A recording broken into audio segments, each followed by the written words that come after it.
بسم اللہ الرحمن الرحیم۔ السلام علیکم ورحمۃ اللہ وبرکاتہ۔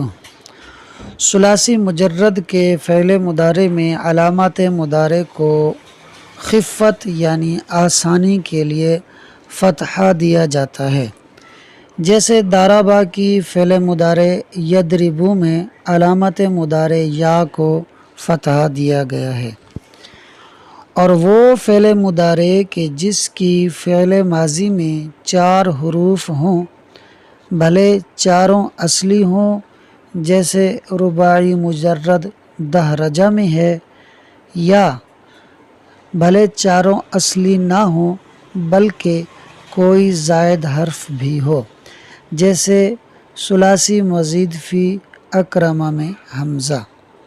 تو ان کے فعل مضارع میں علامت مضارع کو ضمہ دیا جاتا ہے، جیسے دحرجہ کی مضارع یدحرج میں علامت مضارع یا پر ضمہ ہے، یوں ہی اکرمہ کی مضارع یکرم میں علامت مضارع یا پر ضمہ ہے۔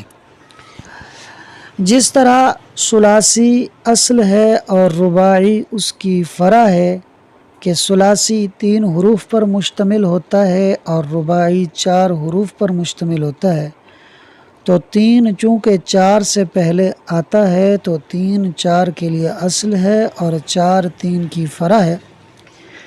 اسی طرح فتحہ بھی ضمہ کے لیے اصل ہے اور ضمہ فتح کی فرع ہے۔ اس طرح کے فتح کو پڑھتے ہوئے ہونٹوں کو حرکت نہیں دینی پڑتی، یعنی فتحہ پڑھنے میں خفیف ہوتا ہے، اور ضمہ کو پڑھتے ہوئے دونوں ہونٹوں کو حرکت دینی پڑتی ہے، یعنی ضمہ پڑھنے میں ثقیل یعنی بھاری ہوتا ہے۔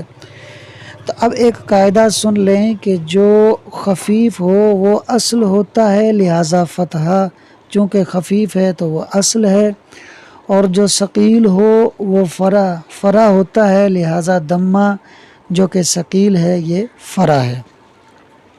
اب تطبیق اور مناسبت سنیں۔ جس طرح ثلاثی رباعی کے لیے اصل ہے، اسی طرح فتح ضمہ کے لیے اصل ہے۔ تو جو حرکت میں اصل تھا یعنی فتحہ، وہ اس کو دیا جو فعل میں اصل ہے، یعنی ثلاثی کی مضارع کو، اور جس طرح رباعی ثلاثی کی فرع ہے اسی طرح ضمہ بھی فتح کی فرع ہے۔ تو جو حرکت میں فرع تھا یعنی ضمہ، وہ اس کو دیا جو فعل میں فرع تھا یعنی رباعی کی مضارع کو، لہٰذا فعل یعنی دحرجہ، افعل یعنی اکرمہ، فعل یعنی صرف، اور فاعل یعنی قابل میں چونکہ 4 حروف ہیں، لہٰذا ان کی مضارع میں علامت مضارع کو ضمہ دیا جائے گا، جیسے فعل یعنی دحرجہ کی مضارع یدحرج ہے تو یا کو ضمہ دیا، اکرمہ کی مضارع یکرم ہے اس میں بھی یا کو ضمہ دیا، صرف کی مضارع یصرف ہے اس میں بھی علامت مضارع یا کو ضمہ دیا، قابل کی مضارع یقابل ہے اس میں بھی علامت مضارع کو ضمہ دیا۔ بعض نے کہا ہے کہ چونکہ یہ چاروں باب قلیل الاستعمال ہے، یعنی دحرجہ، اکرمہ، صرف، قابلہ، کتاب میں ان کے وزن لکھے ہوئے ہیں، ان کے جو گردانیں آتی ہیں ان کے فعل ماضی کے صیغے نہیں لکھے۔ تو بعض نے کہا ہے کہ چونکہ یہ چاروں باب قلیل الاستعمال ہیں، لہٰذا ان کی مضارع میں علامات مضارع کو ضمہ دیا گیا ہے، کیونکہ ضمہ ثقیل ہے، اور جو باب قلیل استعمال ہوتا ہے ثقیل حرکت اسی کو دینا زیادہ مناسب ہے کہ وہ کم استعمال ہوتا ہے، تو ثقیل ضمہ بھی کم ہی پڑھا جائے گا۔ جس فعل ماضی کے حروف 4 سے زائد ہوں، جیسے تقبلہ، تو ان کی مضارع میں بھی علامت مضارع کو فتحہ دیا جاتا ہے، جیسے تقبلہ کی مضارع یتقبل میں علامت مضارع یا پر فتحہ دیا گیا ہے۔ اعتراض ہوا کہ یحرک فعل مضارع ہے اور اس کی فعل ماضی احرک ہے جو 4 حروف سے زائد ہے، تو اس کی مضارع یعنی یحرک میں یا پر فتحہ ہونا چاہیے تھا آپ کے قول کے مطابق، کیونکہ اس کی ماضی 4 حروف سے زائد ہے، لیکن ہم دیکھتے ہیں کہ یہاں مضارع میں یا پر دمہ ہے۔ تو جواب دیا گیا کہ جناب یحریکو فعل مضارع کی جو فعل ماضی ہے وہ اصل میں ارا کا ہے، اہرا کا نہیں ہے بلکہ ارا کا ہے۔ اس کے اندر ہا جو ہے وہ خلاف قیاس لگائی گئی ہے، ورنہ یہ اصل میں ارا کا ہے۔ اکرما یعنی افعلا کے وزن پر، یعنی اس کے اندر 4 حروف ہیں، لہٰذا ہم نے اس اصل کا اعتبار کرتے ہوئے اس کے فعل مضارع میں یا کو دمہ دیا ہے، ہا کا اعتبار ہم نے نہیں کیا۔ جس فعل ماضی کا عین کلمہ مکسور ہو، جیسے سامعہ میں میم مکسور ہے، یا حمزہ مکسور ہو جیسے اجتنبہ میں حمزہ مکسور ہے، تو بعض لغات میں ان کی فعل مضارع میں علامت مضارع کو کسرہ دیا جاتا ہے، تاکہ علامت مضارع کو دیا جانے والا یہ کسرہ فعل ماضی کے عین کلمے کے کسرہ پر یا فعل ماضی کے حمزہ کے کسرہ پر دلالت کرے۔ تو ان لغت والوں کے نزدیک سامعہ کی مضارع یسمعو کی بجائے یسمعو یعنی یا کے کسرہ کے ساتھ یسمعو ہوگی، علامت مضارع یا کے نیچے کسرہ دیا جائے گا۔ اور بعض لغات میں علامت مضارع یا کو کسرہ اس وقت دیا جائے گا جب یا کے بعد دوسری یا بھی ہو جو کہ ساکن ہو، تاکہ اجتماع یا سے دونوں یا کو قوت حاصل ہو جائے۔ جیسے یا عیسیٰ فعل ماضی ہے، اس کی جب مضارع آئے گی تو ان لغت والوں کے نزدیک وہ ہوگی یی آسو، کیونکہ اس میں پہلی یا علامت مضارع ہے، دوسری یا جو ہے اصلی ہے وہ فا کلمہ ہے، وہ ساکن ہو جائے گی، اور اس سے پہلے علامت مضارع یا کے نیچے کسرہ دیا گیا۔ تو اب دوسری یا ساکن پہلی یا کے نیچے کسرہ، اب پڑھنا آسان ہو گیا، یا کو یا کی قوت مل گئی تو یہ بن گیا یا عیسیٰ سے یی آسو۔ تو ان لغت والوں کے نزدیک اگر علامت مضارع کے بعد دوسری یا ساکن نہ ہو تو پھر علامت مضارع یا کو کسرہ نہیں دیا جائے گا، کیونکہ کسرہ ثقیل یعنی بھاری ہوتا ہے اور یا ضعیف یعنی کمزور ہوتی ہے۔ تو جو حرکت ثقیل بھاری حرکت ہو وہ کمزور حرف یا پر نہیں لگائی جائے گی، بلکہ کسرہ کے لیے فعل مضارع میں سے کسی اور حرف کو خاص کیا جائے گا اور اس کے اوپر کسرہ لگائی جائے گی۔ آئیے اب سبق کو عبارت اور ترجمے سے دیکھ لیتے ہیں۔ وفتحت اور فتحہ دیا گیا هذه الحروف، ان حروف کو، مراد اس سے حروف عطین ہیں، للخفتی، خفت یعنی آسانی کے لیے، اور فتح دیا گیا ان حروف کو آسانی کے لیے، الا فی الرباعی، مگر رباعی میں۔ اور رباعی سے کیا مراد ہے؟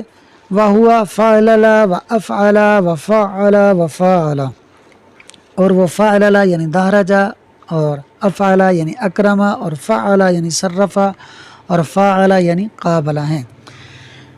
لِأَنَّ کیونکہ هذه الاربعۃ، یہ جو 4 ہم نے آپ کو بتلائے ہیں، یہ 4 رباعیت رباعی ہیں، مطلب ان کے اندر 4 حروف ہیں۔ والرباعی، اور 4 حرفی فعل، فرع، فرع ہے، للثلاثی، 3 حرفی فعل کی، یعنی وہ فعل کا جس کے اندر 4 حروف ہوں وہ فعل فرع ہے اس فعل کی جس کے اندر 3 حروف ہوں۔ والضمۃ ایضا، اور دمہ بھی، فرع، فرع ہے، للفتح، فتح کی، اور دمہ بھی فرع کی فتح ہے۔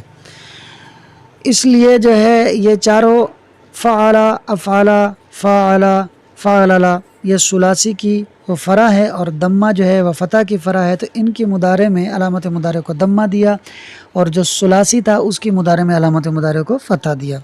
تقریر میں اس کی وضاحت پوری کر چکا ہوں۔ وقیل، اور ایک جواب یہ دیا گیا، لقلت استعمالہن، ان کے یعنی ان 4 فعل کے استعمال کی قلت کی وجہ سے ان کی علامت مضارع کو دمہ دیا گیا۔ وَيُفْتَحُ، اور فتحہ دیا گیا یا دیا جاتا ہے، ما ورائہن، جو ان کے علاوہ ہوں، یعنی جو ثلاثی مزید فی میں ان 4 افعال کے علاوہ افعال ہوں ان میں علامت مضارع کو فتح دیا جاتا ہے۔ کیوں؟ لکثرتی حروفہن، ان کے حروف کی کثرت کی وجہ سے۔ اما یحریکو اصلہ یریکو، بہرحال یحریک یعنی اس کے ذریعے اعتراض کیا گیا تھا کہ اس کی ماضی میں بھی 4 حروف سے زائد ہیں، تو اس میں آپ نے علامت مضارع کو فتح کے بجائے ضمہ کیوں دیا ہے؟ تو بتا رہے ہیں اما یحریکو اصلہ یریکو، بہرحال یحریکو اس کی اصل یریکو ہے، وہو من الرباعی، اور وہ بھی رباعی میں سے ہے، تو جب وہ رباعی میں سے ہے تو اس کی علامت مضارع کو ضمہ دیا گیا۔ فزیدت الہاء علی خلاف القیاسی، تو ہا کا اضافہ خلاف قیاس کیا گیا ہے، اضافہ کیا گیا ہا کا قیاس کے خلاف پر۔ وتکسر حروف المضارعتی، اور کسرہ دیا جاتا ہے مضارع کے حروف کو، فی بعض اللغات، بعض لغات میں، اذا کان ماضی ہی مکسور العین، جب ہو اس کی ماضی مکسور العین او مکسور الحمزتی یا مکسور الحمزہ، حتیٰ تاکہ تدل وہ مضارع کا کسرہ دلالت کرے علی کثرت الماضی، ماضی کے کسرہ پر، نحو یعلموا و تعلموا و اعلموا و نعلموا، یہ فعل مضارع ہے، اس کی فعل ماضی ہے عالمہ، اور اس میں عین کلمے کے نیچے کسرہ ہے، لہٰذا ان کی مضارع میں بھی علامت مضارع کو کسرہ دیا گیا۔ اور یستنصروا و تستنصروا و استنصروا و نستنصروا، اور جیسے یستنصروا ہے، تستنصروا ہے، استنصروا ہے، نستنصروا ہے، یہ فعل مضارع ہے، اس کی فعل ماضی استنصر ہے، اور اس میں حمزہ کے نیچے کسرہ ہے۔ وفی بعض اللغات، اور بعض لغات میں، لا تکسر الیاء، یا کو کسرہ نہیں دیا جائے گا بلکہ علامت مضارع کو کسرہ دیا جائے گا۔ یا کو کیوں نہیں دیا جائے گا؟ لثقل الکسرۃ علی الیاء الضعیف، کمزور یا پر کسرہ کے ثقیل ہونے کی وجہ سے۔ تقریر میں پوری اس کی وضاحت کر چکا ہوں۔ آخر میں آپ سے گزارش ہے کہ چینل کو سبسکرائب کر دیں، ویڈیو کو ایک دفعہ چینل پر پورا سن لیا کریں۔